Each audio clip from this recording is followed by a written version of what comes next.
It might have been hours, it might have been days, it might even have been between the space of one breath and another. Technoblade could no longer tell. More and more of the enemy were finding ways to breach the wall of fire. The Royal Army's archers were doing their best to snipe them down before they could join the fray, but their dreadful lack of experience was beginning to show. Cracks were forming. They were nearly at a breaking point. No, Techno thought. Trident in one hand, a bone-handled chain whip in the other. Not if I can help it. He found himself in the thick of it, drawn not to the violence but to the sounds of Wilbur's people. His people, calling for help. A god's help. Blood, the voices demanded. Blood for the blood god. But Techno didn't want blood, not today. He wanted justice. Get down, he told the Royal Army soldiers that had gathered around him. Techno realized with a jolt that they had not come to him to ask for his protection, but to give him theirs, as if their fragile mortal bodies might make a difference when it came to him. Fools, he wanted to say, but all that came out was, "On the ground, all of you, now." They were quick to comply.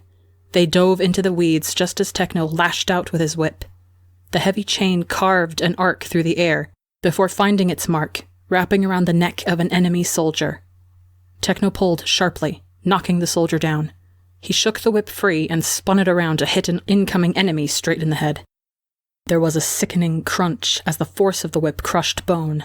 Before the body hit the ground, Techno spun the whip toward other targets, aiming for throats, temples, ankles, anything to pull or crush.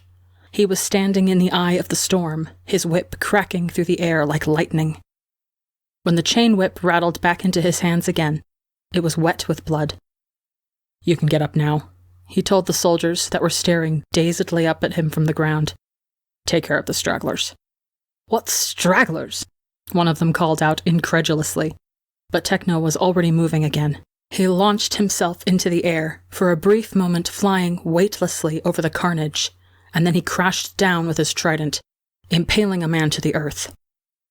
He pulled the trident out with a sickening squelch and then threw a throwing knife right into the eye of an approaching soldier. Another came running towards him, but he made quick work of them, too. This was his element. This was where he belonged. "More," the voices demanded. More. This was not his element.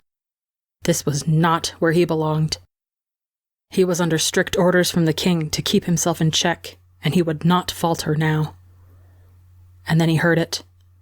Techno could not explain how he heard it, over the sounds of swords clashing, and people dying, and fires burning. It was as if his very soul had only been listening for that sound, and nothing else. In the far distance, a scream. When he was a child, Tommy had tried to scale the side of the castle. He did not remember the fall, but he remembered the crash. He remembered the feeling of his bones splintering underneath him, the pain so blinding that he almost passed out. He didn't know who found him, but he eventually woke up in his bedroom, his left arm in a sling, and Wilbur asleep by his bedside. Techno had been leaning against the far wall, glaring at him. "He's been here for days," Techno had said. "You really scared the shit out of him, Tommy." It was the angriest Techno had ever been at him, and that was the moment Tommy understood that what he really meant was that Tommy scared the shit out of both of them. As the white-cloaked man's sword broke through the shaft of Tommy's spear and into Tommy's shoulder, he remembered that pain, and felt it 1,000-fold. He felt the blade break through skin and embed itself in his collarbone, and there was only fire in his veins. "Tommy!" He felt Wilbur's hand pulling him back, and they both stumbled backwards, Tommy still clutching the broken ends of the spear he'd tried to shield Wilbur with. Tommy fell to his knees, the pain making everything go white. "I'm going to pass out," he thought. "I'm going to die." "Little hero," the man grumbled as he approached them once again, the edge of his sword dripping with Tommy's blood. "You're only delaying the inevitable. Now sit still as I put you down." "Tommy." Wilbur's hands were on him, pressing against his wound. Tommy, come here. I'll fix you. Wilbur." Tommy croaked as the white-cloaked man advanced. "Wilbur, the enemy." "Say your goodbyes, princeling," the man cackled, raising his sword one final time. Tommy grabbed Wilbur, even as his entire body trembled with the movement, covering his older brother's body with his own. He shut his eyes, waiting for the coup de grace. It never came. When Tommy looked back again, he found Technoblade standing over them, blocking the man's sword with his trident. "Finally," the man growled, pushing against the shaft of Techno's trident.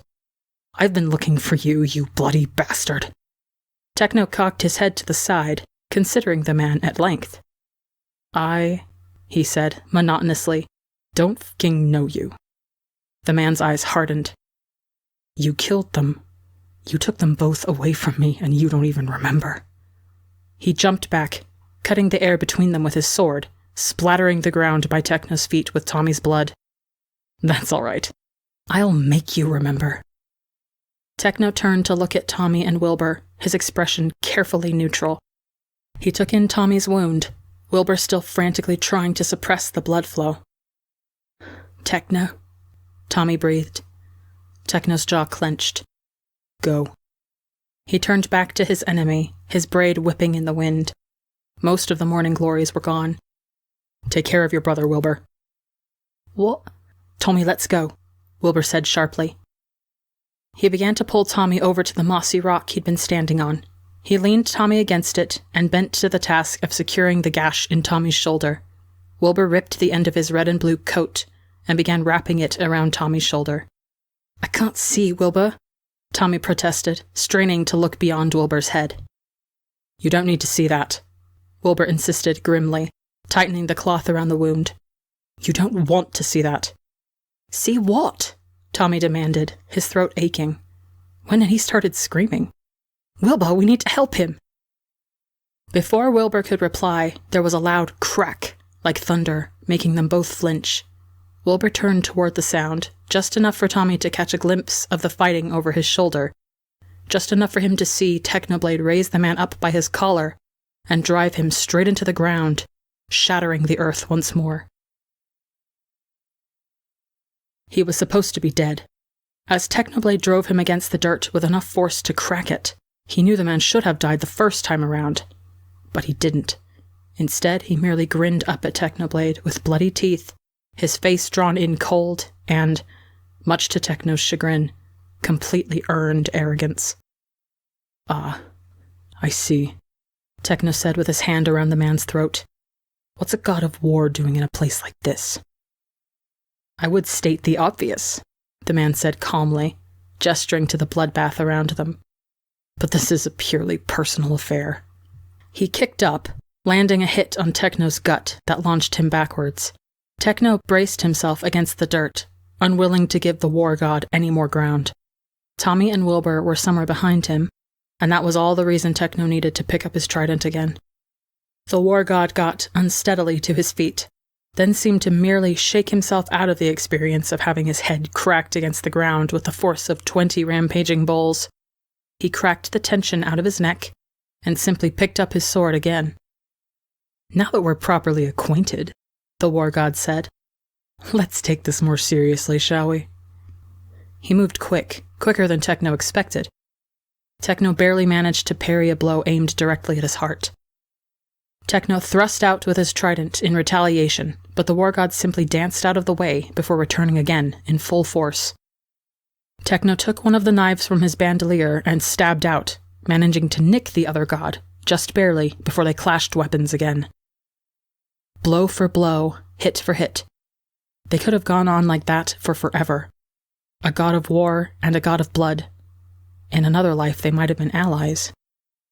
Techno tried in vain to remember which of the many people he'd felled over the centuries who had belonged to this man, but there were too many. A long line of ghosts he would spend the rest of his immortal life atoning for. Atoning. The voices laughed. What is there to atone for? Does a lion atone for killing the gazelle? Does the fire atone for burning? Techno jumped backwards and threw his knife, which the war god deflected easily with his sword. He threw another, which the war god dodged, another, which stuck harmlessly into the earth. Techno reached for another and found his bandolier empty. "This is futile," the war god said. "Just put down your weapons and maybe, I'll give you the merciful death you never gave them.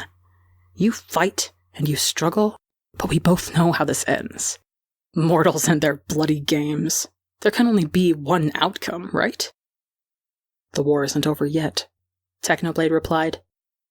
The god of war smiled, his eyes drifting to something over Techno's shoulder. "Are you sure about that?" Techno looked behind him, his eyes finding Tommy and Wilbur first, crouched underneath a rock. Techno could not bring himself to linger on the look of fear on Tommy's face as he stared back at him. And so he continued searching the horizon for what had caught the war god's attention. His heart, what remained of it, sunk as he took in the thousands of enemy reinforcements flooding into the Blue Valley. Tubbo stood in the knee-depth waters of the river that cut through the valley. Once clear, it now ran red with blood. Friend or foe, it didn't seem to matter. They all bled the same. The river's current was tugging at him. "It's all right," it seemed to say. "You can let go now." And Tubbo wanted to. By gods, he wanted to, more than anything. His quiver was empty of arrows. He'd lost his bow and sword in the chaos. All he had now was a dagger, its blade no longer than his hands and just as frail. His body felt like it had been fighting for weeks, but a glance at the sun high overhead told him it had only been hours. Hours of senselessly slaughtering his way through the fray. It was better when he still had arrows, when he could stand and shoot at distant enemies without thinking of them as people. When he'd resorted to using a sword, when he'd gotten close enough to see the fear in their eyes as his blade pierced through cloth and skin, when the blood had colored him crimson, it was suddenly, frighteningly real. Once, he had wanted to see their enemies burn. Now he just wanted it to be over. Tubbo looked up at the sound of shouting. Before him, enemies were running through the wall of flames, cutting through the fire one after another in an unending tide. The words reinforcements and too many and retreat echoed in Tubbo's ears as the breath was knocked out of him. He tightened his grip on his dagger as the enemy reinforcements advanced, cutting down people who were too weak, too inexperienced, too tired to fight. People like Tubbo. They drew closer, an infinite army. Tubbo felt bile rise in his throat. Too many, too many, too many. He felt hot tears slipping down his cheeks. Too many, too many. He felt his fear and dread like a physical weight, almost driving him to his knees. Too many. In the end, Tubbo was not a hero, but he raised his dagger anyway. "It's over," Tommy whispered. He leaned against his brother as they both looked over the valley at the enemies descending upon their army like a swarm of hawks. The pain in his shoulder was now a distant worry. It wouldn't kill him, but he knew death was coming for him regardless. "We're fucked." Wilbur was very still. "Wilbur," Tommy turned to his brother. "You know I love you, right?" The king gave him a sharp look. "What the hell are you talking about?" Tommy swallowed thickly, trying and failing to keep the tears in. I love you. I don't think I ever said it, but it's true. I figured if it's my last chance." "This is not your last chance," Wilbur snapped, his eyes darkening. He whirled around, facing Technoblade, who still stood between them and the mysterious soldier. "Techno!" Techno glanced back at Wilbur, his expression shuddered. He did not look at Tommy. "It's time," Wilbur called out. For a moment, Techno only stared, and then, slowly, deliberately, he nodded. "I'm sorry, Wilbur." "What?" Tommy demanded. "What are you two talking about?" Wilbur did not reply. He wasn't even listening. Tommy could only watch as Wilbur unhooked a blowing horn from his side.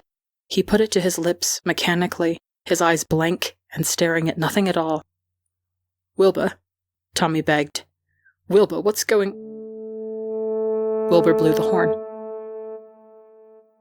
She heard it, They all did. Heads snapped up at the sound of a war horn echoing through the valley, a low, sad sound like the beginnings of a funeral dirge, or the cry of a lone bird separated from its flock.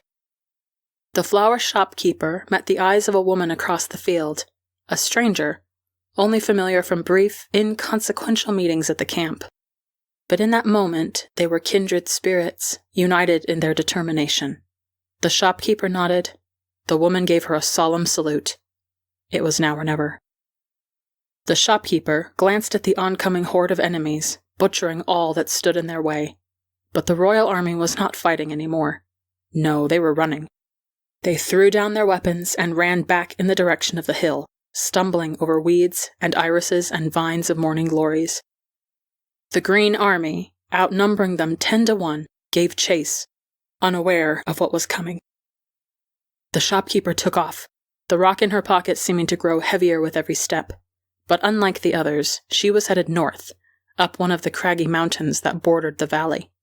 She knew the others, at least those who weren't dead already, might be headed towards the other mountain, crashing through the trees and underbrush as she was. There were 50 of them in total, but only 2 of them were really needed for the job. "If you lose heart," the king had said during the midnight meeting where he had laid out his plans to the volunteers, "just make sure someone else still has theirs. This is a last resort, but it might also be our only choice." He'd told them all they were free to leave. None of them had. The rest of the camp had been told 2 things. When you hear the horn, run for your life, and don't tell Prince Tommy. The shopkeeper bounded over boulders and overgrowth, her heartbeat thundering in her ears. "Hey!" She risked a glance back and found 3 Green Army soldiers running after her. They were less used to the terrain than she was. She'd walked this path 1,000,000 times over the past week, but they were gaining on her quick, their swords raised and ready. The shopkeeper kept running, but her knees were screaming, her lungs on the verge of collapse. She was tired. So tired.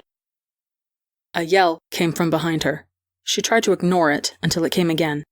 She glanced behind her once more, stopping dead in her tracks when she realized what was happening. One of the enemy soldiers was on the ground, a small dagger embedded into the nape of his neck. The other 2 were doubling back, facing the attacker that must have followed them up into the forest. She caught sight of brown hair, a small frame. Oh gods. It was the boy who'd lied his way into the army and had fought bravely in it until the very end. The shopkeeper glanced behind her, to the cave where her main objective was. She was so close. But the boy, she saw, was unarmed. The decision was already made. She ran back down the mountain, her axe in her hand. The soldiers had cornered the boy against a tree, their blades ready to cut his life at 17 years. But that meant that their backs were to her, and they never saw her coming. "Just pretend you're chopping down a tree," the general had taught them during their training phase at the castle. "The axe will get the job done, but it'll take a few swings." It only took her 2. One through the neck, the other into the skull. The 2 soldiers dropped dead at her feet. The boy stared up at her, breathing heavily, his face streaked with blood and dirt. It looked as if he had aged 50 years in a day. The shopkeeper no longer recognized the young, foolhardy boy who'd run around camp doing the most menial chores, grinning from ear to ear, taking pride in being part of something bigger than himself. He was battered and bruised and bleeding.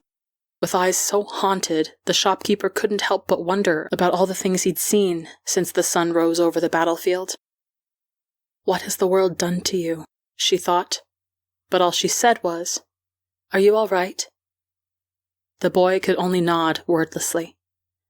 "You need to get out of here," she said hurriedly, already hearing more soldiers coming up the mountain. "Here, take this." She shoved the axe into his hands. The boy shook his head vigorously. "I can't," he croaked. "You need to protect yourself." She gave him a bitter smile. "Trust me, kid. You need it more than I do. Now go. You know your orders. Back to the camp. Follow the sun." Before she could think better of it, she pulled the boy into her arms, hugging him tightly. For a moment he could only stand in listless surprise, and then she felt his arms close around her.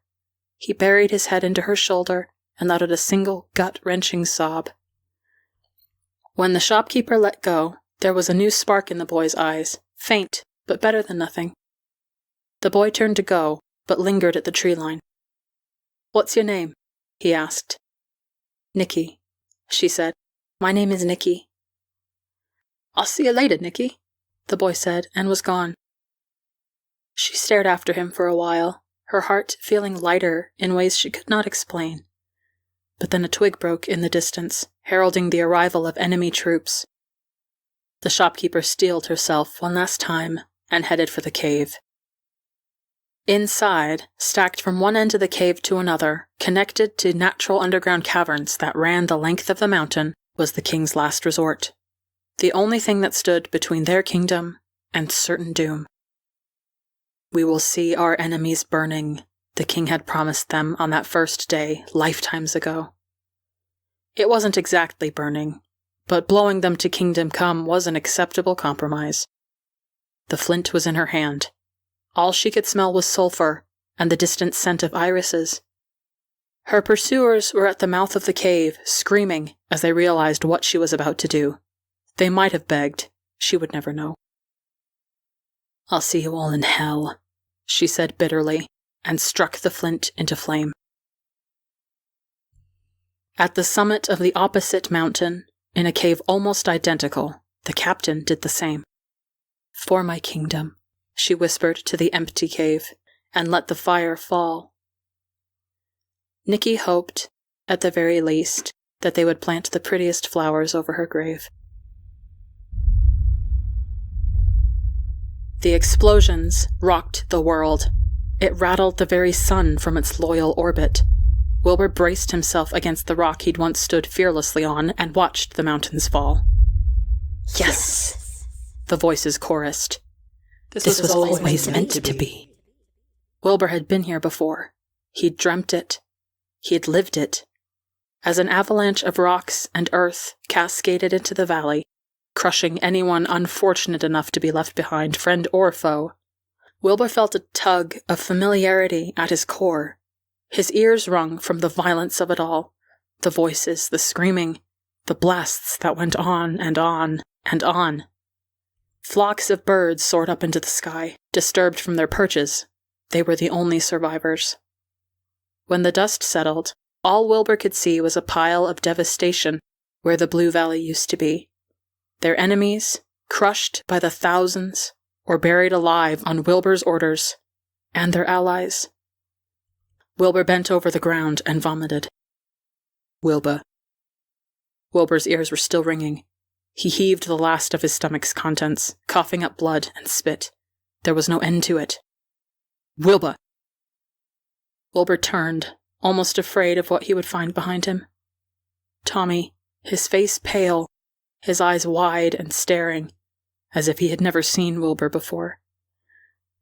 "Tommy," Wilbur croaked. "Stop looking at me like that. Look away. Look away. Look away." "What?" Tommy's voice was so small. "What the fuck did you just do?" "What the fuck did he do?" the war god demanded.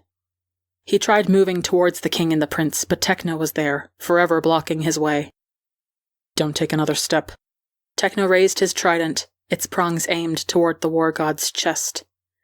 "Your army is gone. There is nothing left to fight for." "You bastard," the god growled, his obsidian sword trembling in his grip. "You think this hurts me? I died years ago." Techno took a deep breath. His hands still reeked of sulfur. "Come then," he said exhaustedly. "Blood for the blood god. I shall kill you again."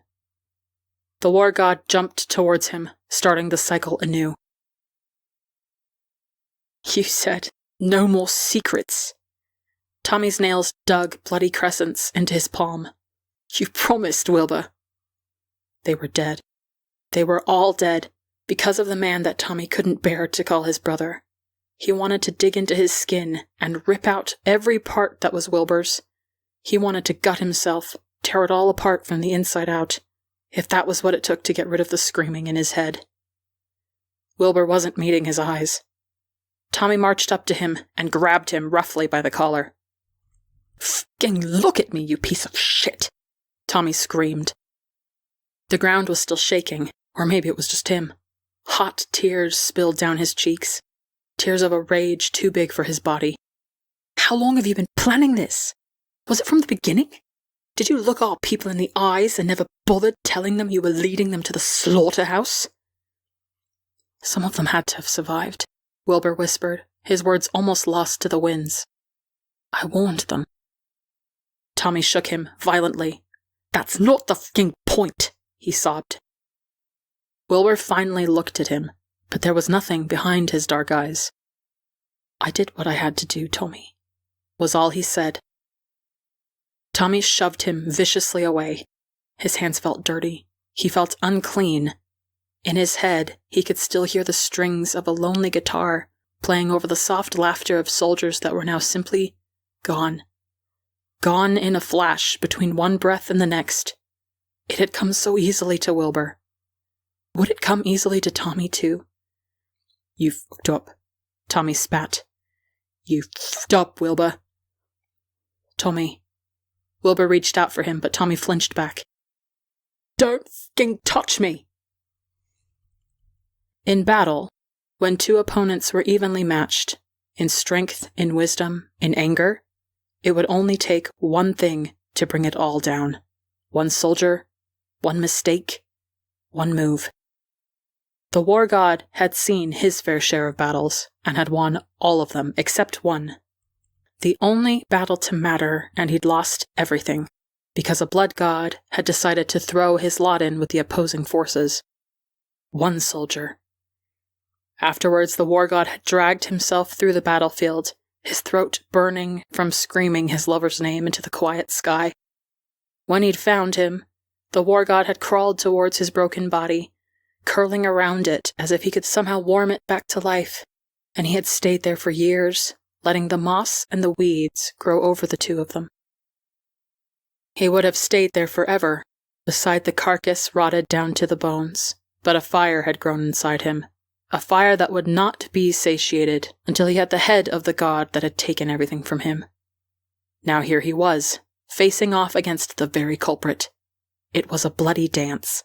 The war god slashed, and the blood god parried. The blood god lunged, and the war god ducked. Like the push and pull of the tides, drawn to each other by a gravity of violence. But all the war god needed, he knew, was a single chance. He would not waste it. "Don't f***ing touch me!" The words were the high-pitched shriek of a frightened child, a familiar sound on a battlefield, indistinguishable from every scream that came before it. But the blood god turned towards it, leaving his defenses completely open. One mistake. The war god raised his sword high above his head. It was very difficult to kill a god, but not impossible. In the right hands, like the hands of a warrior with fire in his heart and carnage in his smile, it would only take one blow. "Goodbye, blood god," he thought. "My vengeance is complete." Technoblade turned instinctively at Tommy's scream, just in time to see Tommy draw back from Wilbur's reaching hands. Pain flashed across Wilbur's face, but he was otherwise unscathed. Both of them were safe. No knives in their backs, no arrows through their throat. A shadow fell over Technoblade, and by the time he remembered where he was, it was too late. Technoblade turned and faced the tip of a bloody sword a breath away from his face. But it was not the war god's obsidian blade coming to reap his soul. It was a familiar silver broadsword, pierced right through the war god's chest. Technoblade could only stare as the war god looked down at the blade embedded straight through his heart, his sword arm still raised in what would have been a killing blow.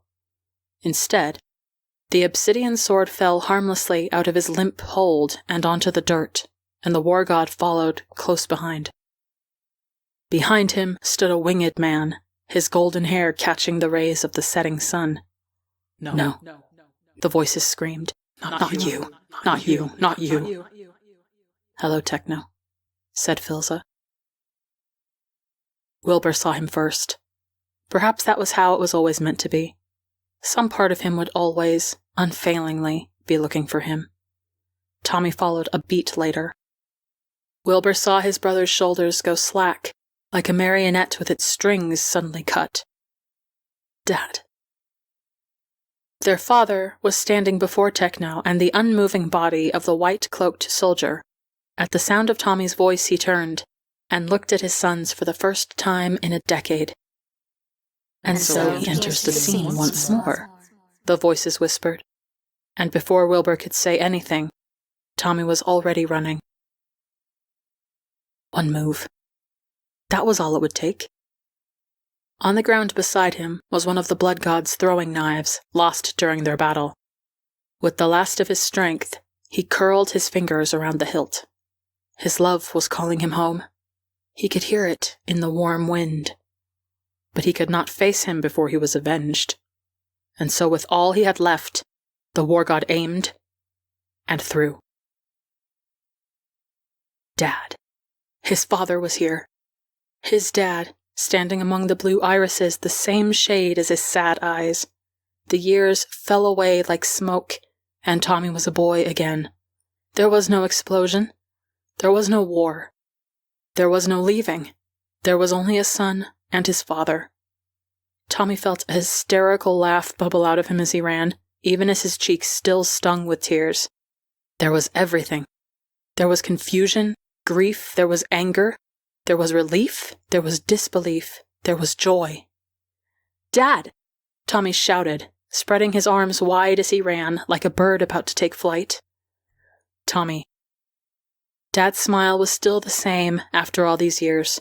He'd opened his arms, welcoming Tommy into an embrace. My boy, you've grown so much. And then there was pain, as the knife found its mark in the prince's heart. Techno watched Tommy fall backwards, impossibly slow.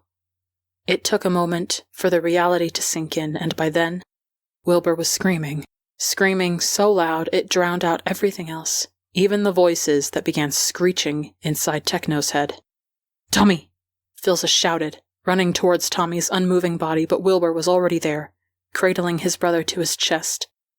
Techno could only watch, utterly numb, utterly cold, utterly lost inside his own head. No.